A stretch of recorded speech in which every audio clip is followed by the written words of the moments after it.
This is a quick class to go over our open house regulations and our touring agent rules and regs. Wanted to just make sure that we have a smooth process for both things and that everybody knows how to get them, how to volunteer for them, what to do to get paid, and all that good stuff. So first thing we're going to start with, yes, steps for a successful open house. So today what to expect, open houses will be posted on Workplace. That's where you'll find them as available. If you have open houses, once you get more listings going, you can ask us to help you find people to host your open houses in the busier season, also in the slower season. So all open houses are posted online on Workplace. Obviously, we told you you have to go through this class in order to volunteer for an open house, so know that these people that can and are approved to do open houses have gone through the class and are well-versed on how to do an open house for Century 21. Okay, so you've got the open house now, you volunteered, we got you approved, we said you got it, we got times, what do we want to do? So we're going to go over prior to the open house event, we're going to go over things on the day of the open house, and then how to end the open house and after action items.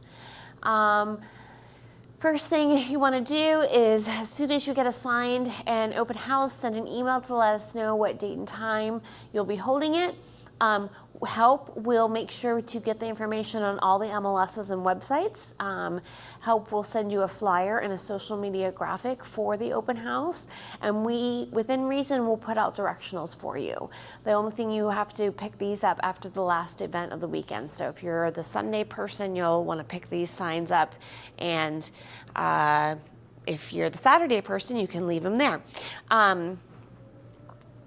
The hosting agent, you will need to familiarize yourself with the property before the open house. You want to make sure you pull up the MLS sheet, print it out, be sure to read through it, memorize pertinent facts. If there is an HOA, if so, how much are the dues? Are there any rental restrictions? What schools are close by? And so on and so on. It's also a good idea to run a CMA to see how the house measures up in the neighborhood.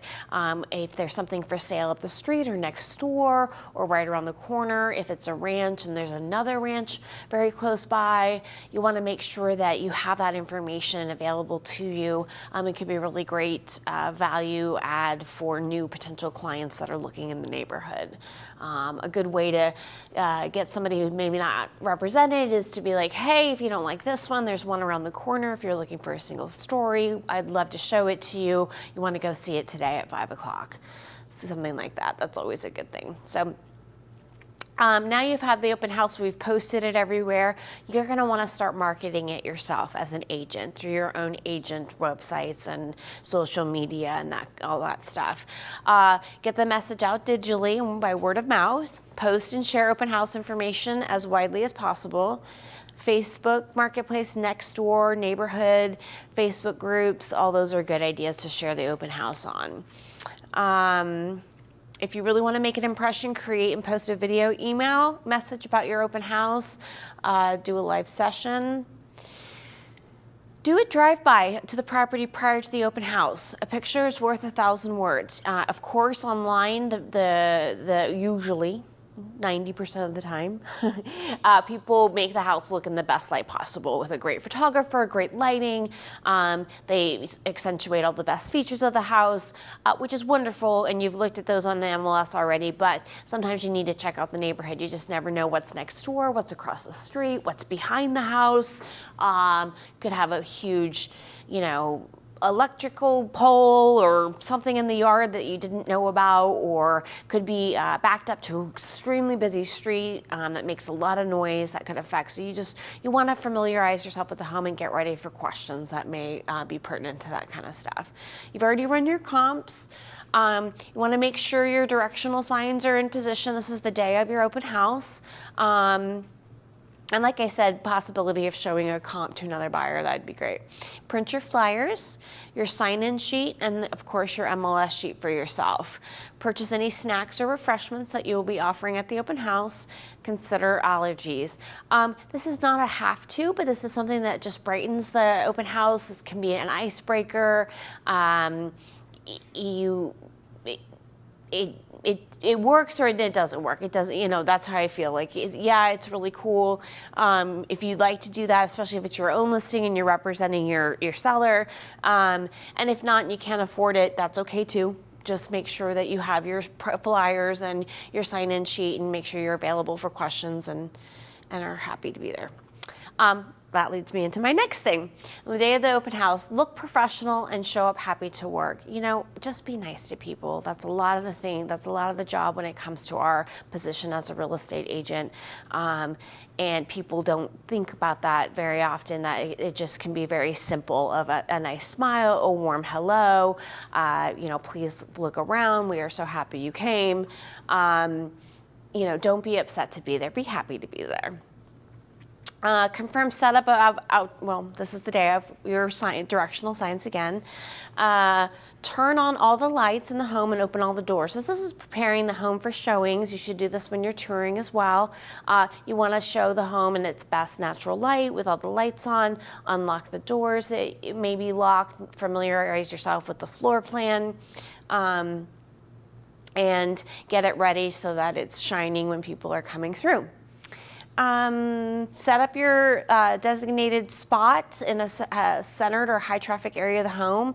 A lot of the time people do it in the kitchen. Some people will do it in the dining room, maybe off to the side of the front entryway. Some people will hang out right at the front entryway to just, read the room, see how the home feels, see how it flows, see where the best spot would be for you to greet people at. And you want to hang out there with all your stuff. We did the bottled water. Be nice, introduce yourself and the property, and encourage guests to sign in. Getting visitors to sign in on your sign-in sheet is key to gaining and managing leads. So there's a couple reasons why you want to use your sign-in sheet. The number one reason is for security reasons. You're having strangers walk through a home, especially if it's an occupied home, and you want to make sure that you have a good, solid list of who came through the home that afternoon, and God forbid anything happen. At the same time, this is also a tool for you guys. A lot of the time, people will be unrepresented when they go to open houses, and this is a great way to catch their information, see if you can turn that into a lead for yourself and a touring client after that. Y'all want to hear something cool? Mm-hmm. MoxieWorks has a screen that you can open up and have people digitally register their attendance there. It automatically goes into your contacts so you can start marketing. That is cool. That is really cool. Oh, that's awesome. Yeah, so definitely take advantage of that, and it's a good thing to do. Okay. All right, congratulations. Do we develop our own sign-in sheet, or is there one? We've got several. Already. We got a couple. Did I already go through all this? Is this just repeating? You did do that one. Oh, I'm waiting for this one, right? Yes, sorry. There was two in there. Sorry about that. Yes. It's not changing up there. No, it will. See? I'm going to here next. Tour. That's frozen, though. Oh, okay. Oh, thank you. Okay. All right. Let me just make sure. No, let's go through the last part of this. Okay, so the last part of the open house. Please stay until you said you would stay till. Please don't wrap up at 5:30 and you said you were going to stay till 6, or wrap up at 3:30 and you said you were going to stay there at 4. 1, it looks bad to the seller. 2, it looks bad on Century 21. And 3, it looks bad on you. You don't hold your word. You don't do what you say you're going to do. And that's not something that we would like to encourage. Immediately text, call, email Any one of those, doesn't have to be all three. The listing agent with a summary update of how the day went. The seller has been counting the minutes until the open house ends, thinking that they're going to get 16 offers 5 minutes after the open house ends, and they have been bugging that poor listing agent every 5 minutes until they can get an update about what's going on with their open house. So you want to be very sensitive to that. If nothing happened at the open house, that's okay. Just give the agent a quick call and tell them that. What you want to try and tally is how many people came through the open house that day, and if there was any interest at all, and if the buyer, or I'm sorry, the listing agent should follow up with anybody. They want to relay that back to the seller, so that's very, very, very important. And when you guys get your own listings, if you haven't had one already, you will understand this. There's a lot of pressure from the seller to get information every day. You want to clean up the home, turn off the lights, and lock up all the doors that need to be locked. You want to leave the home as you found it. Be respectful. You don't want to leave doors open that were closed, that the homeowner had closed. You don't want to leave any lights on. The AC, if you turn down the AC during the open house to make it nice and cool, which is completely okay. But you want to make sure you turn it back up if they had it up at a certain number before leaving. You just want to, rule of thumb, leave the home as you found it. If you are the last of open house of the weekend, please pick up all directional signs and bring them into the office on Monday. And last but not least, follow up with any contacts that you gained today through the open house. So that is pretty much it for that. Yeah, any questions on open houses? Good, awesome. They're pretty easy. You just gotta be confident. I got you. Cool, do what you gotta do, you know what I mean? So let's do touring agent real quick. We'll get this, go through this. Okay, so again, workplace is our best area to grab a touring agent opportunity. These are paid events. Open houses are not paid events. The reason why open houses are not paid events is because you have the potential to grab clients from them and make money that way. Touring thing, if you're touring on behalf of another agent through Century 21, these are paid events. And we'll get into how much they're paid later on. So most of the opportunities will be posted on Workplace. Occasionally, some of our busier and high top agents will connect with touring agents that they've liked before. Maybe they will start developing a relationship with you to, come to you first versus putting it on Workplace. So it's always good to cultivate your relationship with the top agents because if they can trust you and lean on you, they will. The Maxwells like to have a couple that they really like and they'll text them on their weekend and they won't put it on Workplace first and they'll give you first grab at it. And it's really good. It's really good to have some good relationships with the top agents. So, but majority of the time, you will find the opportunities on Workplace. So you will comment or message me and then I will assign it to you and then I will follow up and give you the information. The reasons why you might want to use our touring agent opportunity program is if you're in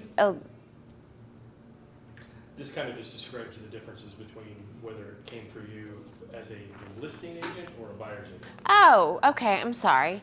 So occasionally a listing agent will ask you to show their listing on behalf of them to an unrepresented buyer who wanted to come through and requested a showing. That's way for you to snag a buyer. And they're also offering that buyer to you, so they're not going to try and represent both sides. They're representing the seller. So that's a great opportunity. And the other opportunity is a buyer's agent is just a little bit too busy or they can't make an appointment. They need somebody to cover their tour. You know how the market is. It's very volatile. You want to get in there as soon as possible.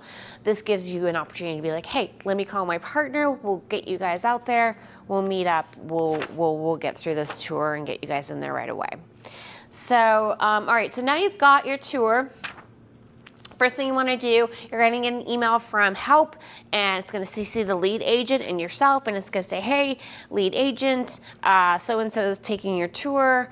Please provide all the pertinent information to them so that they may confirm the tour and head out and do it. So you guys will then start the conversation between the two of you about what's going on with the client information, how many homes, and what time that you want to do that. Next thing you want to do is confirm, well, Yeah, after speaking with you want to confirm with the client a meeting time to start, and then you will start to schedule the appointments. Go ahead and go to the next one. You will start to schedule the appointments through the MLS, and then you will confirm with the client the meeting spot to start with their start time. First things you want to do is you want to pull all the homes being toured through the MLS, check showing time, check the private remarks, make sure that you know what's going on with that home. Again, familiarize yourself. Always check the availability of the home, call the listing agent, see if there are any offers yet. The market is moving really fast, so it's good to be really diligent. Once you've confirmed the tour route, confirm with the client, and always CC the lead agent. Never communicate with a client without CCing the agent. Always CC the agent, and they will do the same for you. Next, again, look professional. Be happy to be there. Be nice to people. Don't be mean. Don't be late. Please, I'm getting into that in a minute. When you're at home, before you leave the house, please update your super key through the super app at your own internet. You don't want to be in the middle of nowhere and not be able to update your app and then not be able to get into the house. So have that updated before you leave. Arrive at least 15 minutes early to the home and prepare the home for the showing. Again, this is turning on the lights, opening doors. If it's just a one-home tour, you want to go all out, make sure everything's nice and pretty lit and everything. If you have a multi-home tour, sometimes it's hard to get to the home and turn on everything, but turn it on as you go through the home, turn it off as you end as well. Leave the home as you find it, please. Always knock before you enter. Never know who might be home. I've had plenty of times where I've scared a roommate, I've scared people in the shower. So tenant occupied homes, that tends to be when it happens more often, I find, than it does with homeowners. So just be aware. You'll most likely know if it's a tenant occupied home or not. Greet your clients with a smile. It's always a good rule of thumb to have the MLS sheet in front of you to give the brief summary of the home. For example, this is a 2,500 square foot home built in 1995. It's been on the market for 20 days and it is currently priced at $600,000. Let me know if you have any questions. Okay, read the room, but let the clients and buyers tour the property and you be available for questions. So in an occupied home, you might want to tour with them. You want to make sure everything's safe. You can keep a little distance, give them some space, but also watch over the home, make sure it's safe, make sure nothing's happening to it. Not that your clients would do that, but you just never know. If it's vacant, you definitely can let them have a little bit more freedom. You can hang out in the kitchen if they seem like the type that just want to run through the home really quick, or take time to themselves and look around. Vacant home, definitely more flexibility on that. But make sure you're aware of your security responsibility when you're in an occupied home. Once the showing is over, turn off all the lights and lock up. Return the key to the super lock box. I know that sounds so nice and simple, but I can't tell you how many times people forget to put the key back in the super box. So please remember to put the key back in the super box. You don't want to have to go back the next day or an hour later after you've already done it. And heaven forbid it should be a 45-minute drive away. Send a message to the lead agent on how it went. Does the lead agent need to follow up with the clients on an offer or running comps for anything? Last but not least, send a message to help that the showing has been completed and we will get you paid. So that is the only way to get paid, is by sending a message to help. And that is the end process. Do you guys have any questions? Cool. Awesome. That's it.